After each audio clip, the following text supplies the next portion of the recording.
Meus irmãos, vamos abrir nossas Bíblias no texto de Mateus, capítulo 13. Texto este que a gente tem aprendido diversas lições a respeito desta parábola que Jesus ensinou a todos aqueles que estavam com ele.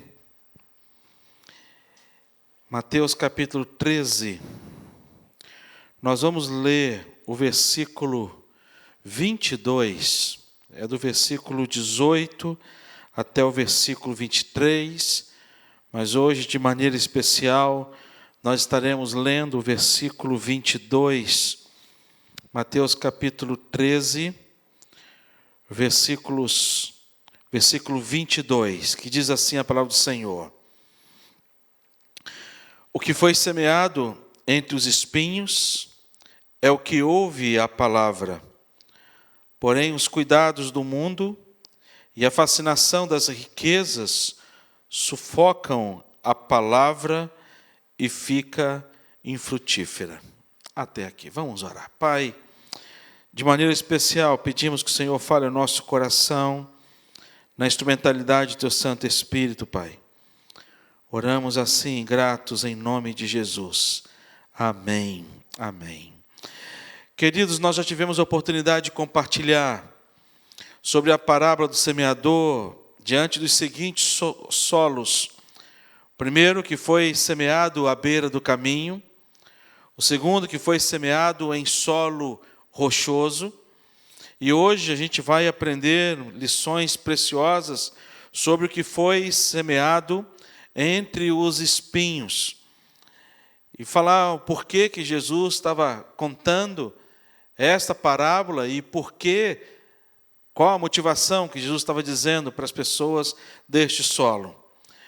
Jesus, ele preparou ao longo de todo o seu ministério o coração dos seus discípulos, falando a respeito da vida. Ele nunca disse que a vida era fácil.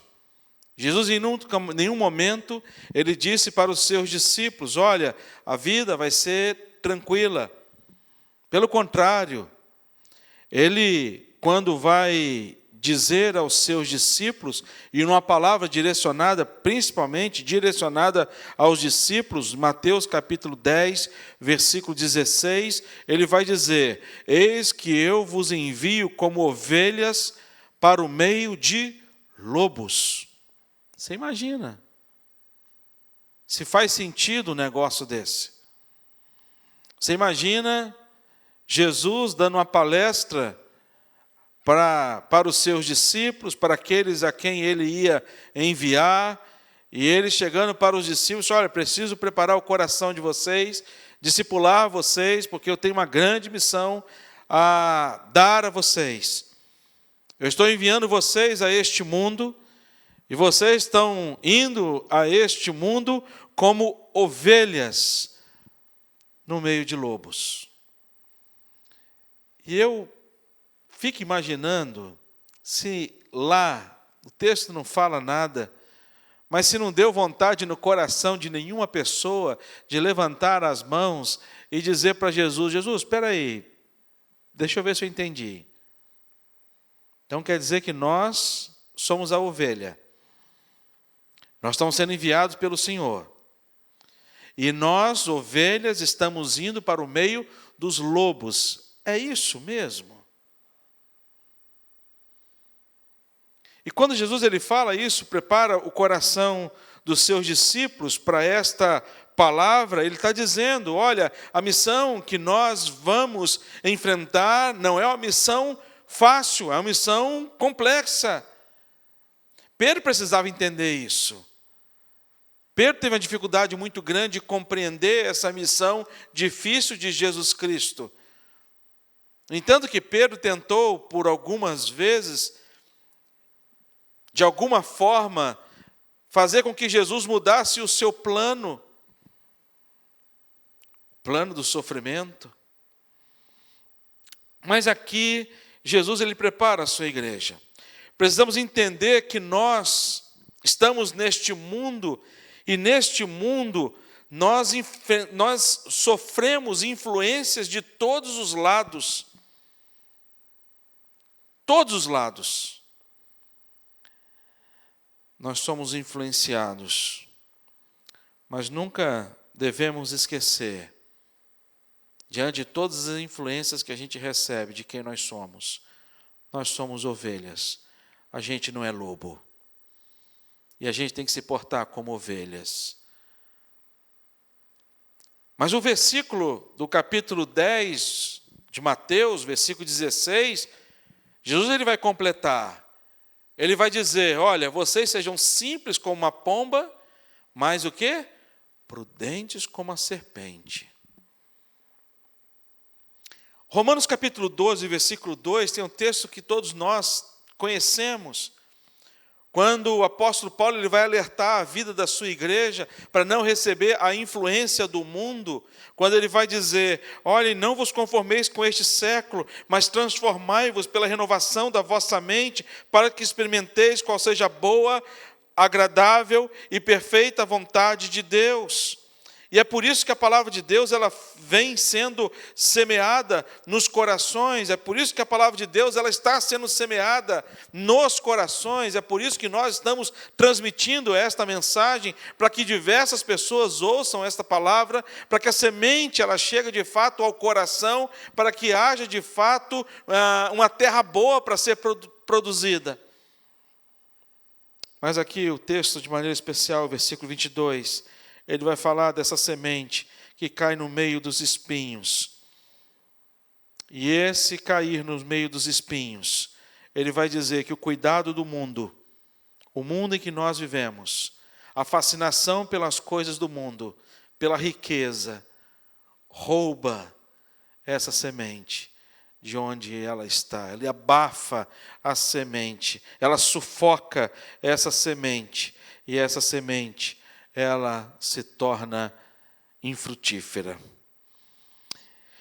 Com esse texto a gente aprende algumas lições, principalmente com este versículo. E a primeira lição que a gente aprende neste versículo é que as coisas do mundo sufocam a palavra de Deus. As coisas do mundo sufocam a palavra de Deus. Por isso que ele vai dizer, o que foi semeado entre os espinhos é o que ouve a palavra. O nosso problema não é o ouvir a palavra. O problema desse solo, desse coração aqui descrito no versículo 22, não é o problema de alguém que não ouve a palavra. E não apenas no versículo 22, mas se nós lermos também a realidade dos outros corações, vamos perceber que todos eles ouvem a palavra. Todos eles recebem a semente da palavra. Um cai à beira do caminho, outro cai no meio de um solo rochoso, e este cai em meio aos espinhos. O ouvir a palavra não é o problema. O ouvir a palavra não é o problema. Quando a gente olha para a história de Jonas, Jonas é alguém que não tinha problema em ouvir a palavra de Deus. Jonas era alguém que, o capítulo 1, no versículo 2, Deus vai dizer claramente a Jonas, Jonas, dispõe-te. Dispõe-te. E ali Jonas ouviu claramente, tanto ouviu que Jonas respondeu. E qual foi a resposta de Jonas? Logo no versículo 3, Jonas se dispôs, mas para fugir da presença do Senhor. Em outras palavras, Jonas está dizendo, Senhor, eu ouço a tua palavra, eu sei o que o Senhor quer para a minha vida, mas eu estou com o coração disposto a não fazer aquilo que o Senhor quer que eu faça. Algumas pessoas dizem, mas foi um absurdo o que Jonas fez. Ouvir Deus falar e não cumprir aquilo que Deus falou. Aí deixa eu perguntar uma coisa a você, uma pergunta retórica, que você responda apenas para você. Quantas vezes nós desobedecemos aquilo que Deus fala para a gente? Intencionalmente. Quantas vezes? E Samuel, ele vai trazer uma palavra ao nosso coração, em 1 Samuel, capítulo 15, versículo 22, diante de uma palavra de Deus ao coração de todo o povo de Israel, quando diz assim: porém Samuel disse, tem porventura o Senhor tanto prazer em holocaustos e sacrifícios, quanto em que se obedeça a sua palavra? Eis que obedecer é melhor do que o sacrificar, e o entender melhor do que a gordura de carneiros. Em outras palavras, Samuel, ele está dizendo, olha, o Senhor se agrada muito mais da obediência à sua palavra do que os oferecimentos de sacrifícios, porque às vezes o oferecimento de sacrifícios, por muitas vezes, era apenas e meramente um ato religioso, um rito religioso cumprido por todas aquelas pessoas. E ele vai dizer, olha, Deus, ele prefere muito mais, muito melhor, obedecer do que sacrificar. Eu gosto muito do texto de Miqueias. Quando Miqueias, ele quis agradar o coração de Deus. E Miqueias, querendo agradar o coração de Deus, ele perguntou, o que eu posso fazer para poder apresentar diante de Deus e agradar o coração de Deus? E ele vai dizer, será que se eu apresentar diante de Deus, me apresentar diante de Deus com um novilho de 1 ano, Deus vai se agradar de mim? E Miqueias então fala assim, um novilho de 1 ano é muito pouco, será que se eu apresentar diante de Deus 10.000 ribeiros de azeite? E ele começa a aumentar a oferta dele, até que Deus chega para ele e diz para ele, olha, o Senhor te disse o que Ele quer e o que Ele requer de você, que pratiques a justiça, que tenha humildade e andes humildemente com teu Deus. Quando a gente olha para essa palavra, a gente percebe claramente que as coisas deste mundo, elas sufocam a palavra do Senhor. E que coisas deste mundo sufocam a palavra de Deus? Porque às vezes as coisas deste mundo humanamente parecem ser mais vantajosas do que as coisas que Deus nos oferece. Porque às vezes a gente pensa que as coisas deste mundo são muito mais vantajosas. Olha os jovens. Quando olha para as coisas que esse mundo oferece para os jovens. Olha as pessoas envolvidas em tantas coisas, em busca dos prazeres, em busca de saciar os desejos, os apetites pessoais. Quando a gente olha para a palavra de Deus, nós percebemos Jesus Cristo, quando ele foi tentado, aparentemente, tudo aquilo que estava sendo oferecido para Jesus era muito melhor do que aquilo que o Pai havia oferecido para ele. O Pai fala para ele, olha, vai para o deserto, e lá no deserto você vai ser tentado, e lá você vai jejuar. O pai chega para ele e fala assim, você vai ficar 40 dias sem comer. E quando o diabo chega para ele, Satanás chega para ele e fala assim, olha, transforma o pão em pedra, a pedra em pão e come, sacia a sua fome. Não foi uma proposta, que pecado haveria de Jesus transformar uma pedra em pão?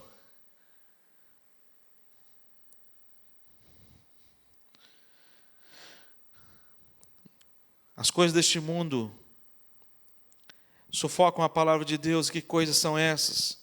Porque às vezes as coisas deste mundo fascinam mais os nossos olhos do que as coisas de Deus.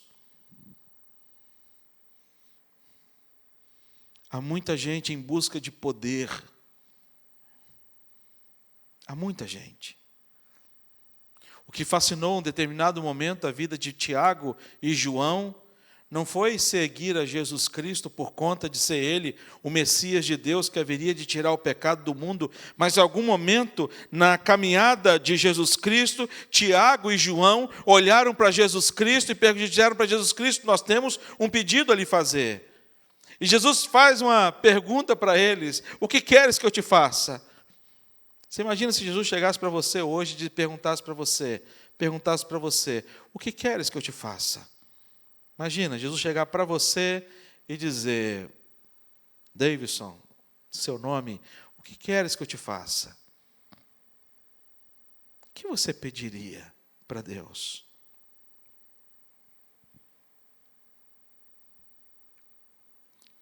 As coisas deste mundo sufocam a palavra de Deus e as coisas deste mundo sufocam a nossa comunhão com Deus, porque a gente está vendo uma sociedade que ela está apenas e tão somente olhando para o seu próprio umbigo.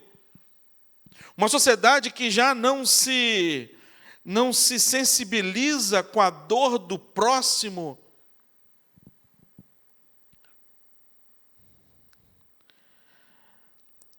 As coisas deste mundo sufocam a palavra de Deus. E que coisas são essas?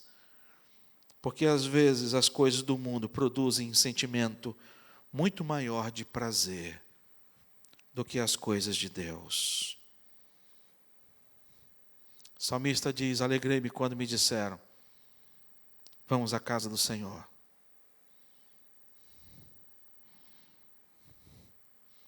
O salmista, ele diz: meu prazer está na lei do Senhor, que medita de dia e de noite. Mas esse mesmo salmista, teve determinado momento, ele estava andando no palácio, e ele se deparou parou na varanda do palácio, deve ter colocado as mãos assim no parapeito, que é assim que fala? Parapeito, olhou lá para o lago, tinha uma mulher se banhando, e ele, ao invés de parar de olhar, por saber que se tratava de uma mulher casada, ele continuou olhando. Ele sabia no seu coração e conhecia no seu coração o mandamento de Deus. Ele sabia que a vontade de Deus para a vida dele não era ele ficar ali olhando, desejando, planejando aquilo que já estava começando na sua mente. Aquilo desce o seu coração e toma o seu coração. Porque às vezes a vontade, as coisas do mundo produzem um sentimento muito maior de prazer do que as coisas de Deus. E essa é a realidade.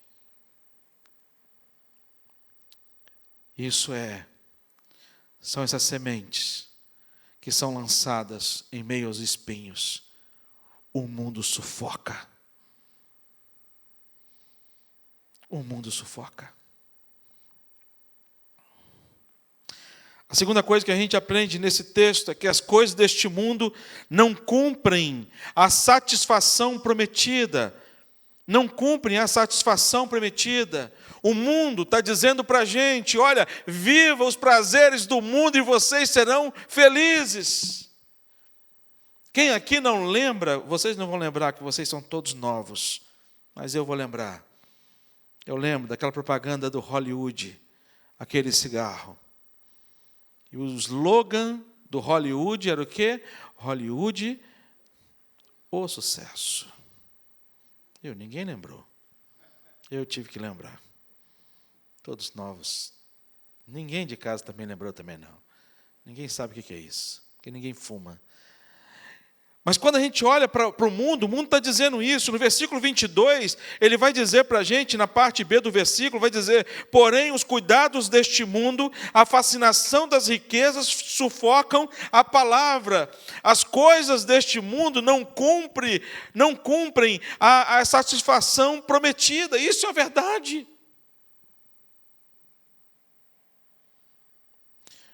Quantas vezes eu encontro com pessoas, e as pessoas usam a seguinte expressão: Heavy, quem dera se eu pudesse voltar no tempo. Quem dera se eu pudesse voltar no tempo para consertar muita coisa na minha vida no passado.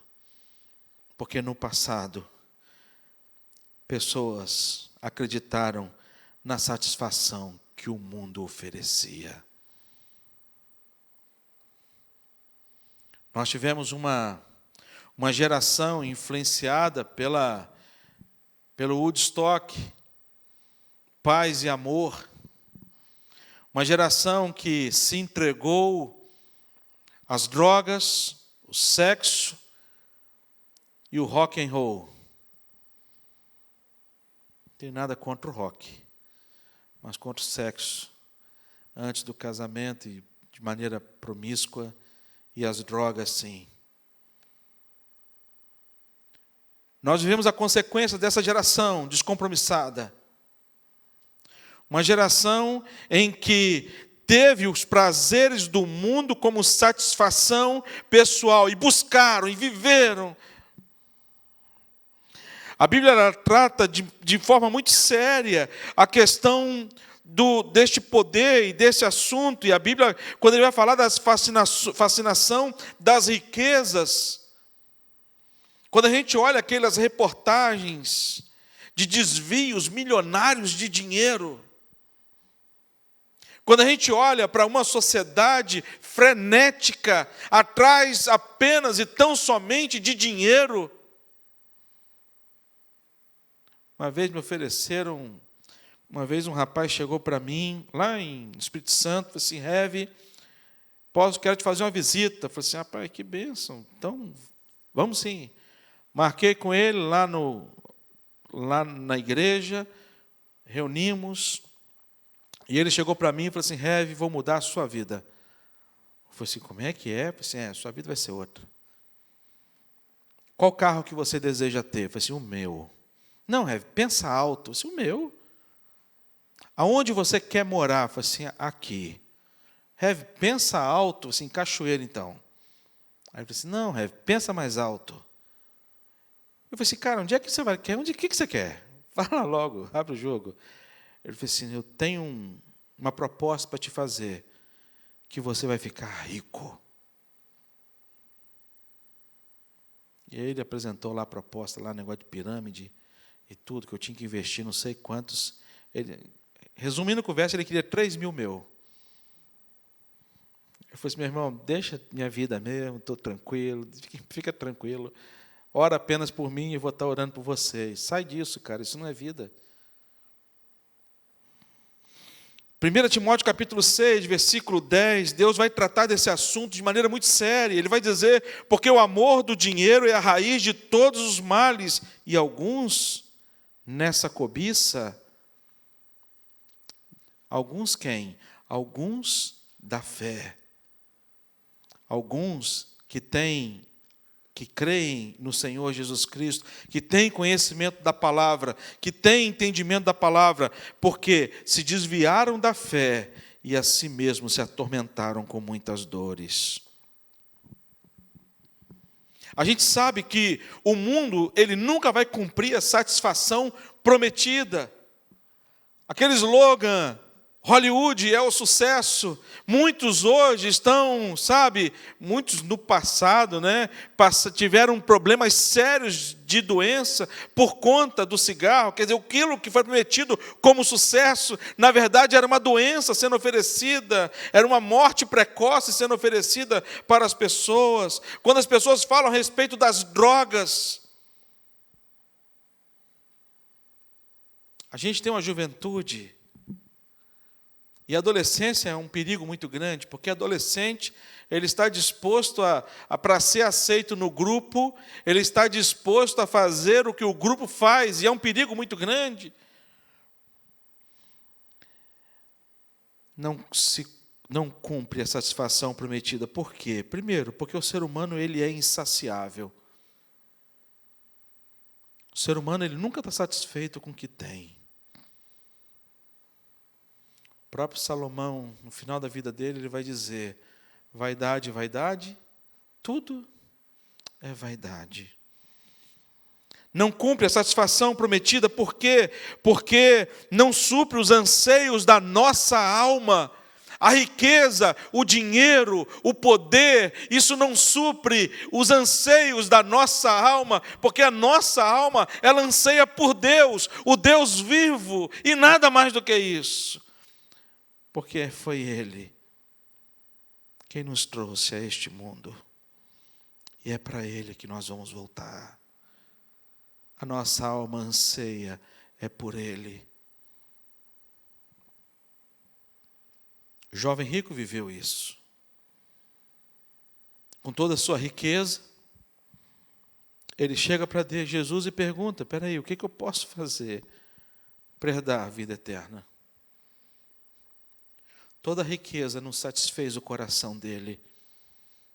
Quando nós olhamos para Nicodemos, principal dos judeus, toda a riqueza, todo o poder, todo nome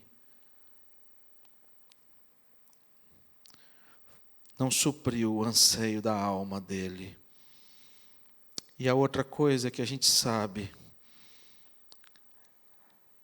as coisas deste mundo, elas não cumprem a satisfação prometida, porque as coisas deste mundo, elas são temporais, elas são passageiras. São passageiras. Fui no velório uma vez de um tio meu, e um tio muito bem de vida. Na vida dele ele só trabalhou. A gente conversava com ele: tio, vai passear, vai desfrutar um pouco da vida. E ele: não, eu tenho que trabalhar. Minha tia chegava e dizia: olha, vamos fazer uma viagem. Poxa, Deus, convence seu tio para poder aproveitar um pouco da vida. Só pensa em trabalho. Só pensa em ter. Pensa um tio seguro. Sabe? Acho que se ele botasse um sorrisal na mão dele, atravessasse uma piscina semi-olímpica, o sorrisal ia chegar do outro lado intacto, sem dissolver. E quando ele morreu, a minha tia chegou para mim e falou assim: Davidson, para quê? Que ele conquistou tanta coisa, se ele não desfrutou de nada. Para quê? Ela olhou para mim e falou assim: o que eu vou fazer com isso tudo? Eu cheguei para ela e falei: tia, viaja. Aproveita agora. Vai a senhora, aproveita a vida. O dinheiro é temporal, passa. O dinheiro vem, o dinheiro vai. A fama e o sucesso. Tem vários testemunhos de ex-jogadores famosíssimos. Aqui no Rio de Janeiro, acho que tem uma vila dos artistas, de pessoas que vão para esta vila dos artistas e vivem de ajuda. Pessoas que almoçavam nos melhores restaurantes, pessoas que andavam nos melhores carros, pessoas que frequentavam na sociedade as festas mais renomadas da sociedade. A fama acabou.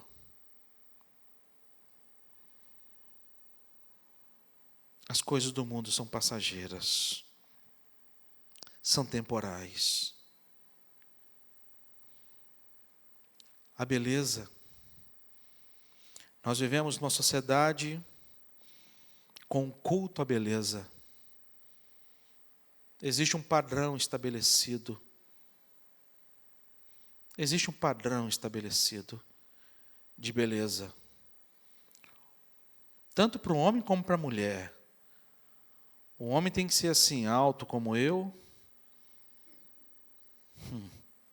Só a graça. Sabe? A mulher tem que ser assim, tem que ter tanto disso, tanto daquilo. A beleza acaba com o tempo.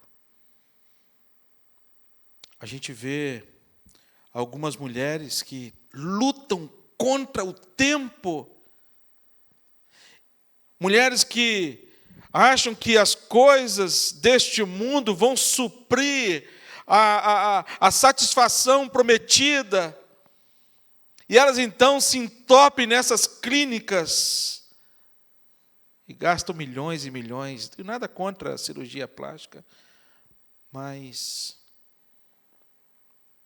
a gente olha que algumas mulheres, elas investem de maneira tão fora do normal, que elas se transformam quase em um outro ser, de tão estranhas que elas ficam. As coisas deste mundo não cumprem a satisfação prometida, porque elas são temporais. E ele vai dizer isso para a gente, quando ele vai falar: porém os cuidados deste mundo, a fascinação das riquezas, sufoca a palavra. São pessoas vazias. E a terceira coisa que a gente aprende aqui nesse texto é que as coisas deste mundo não produzem os resultados esperados. Não apenas não cumprem a satisfação prometida, mas eles não cumprem os resultados esperados. Por isso ele vai dizer no final do versículo 22, e fica infrutífera. O mundo vai dizer: a felicidade, ela só pode existir diante das coisas que você tem.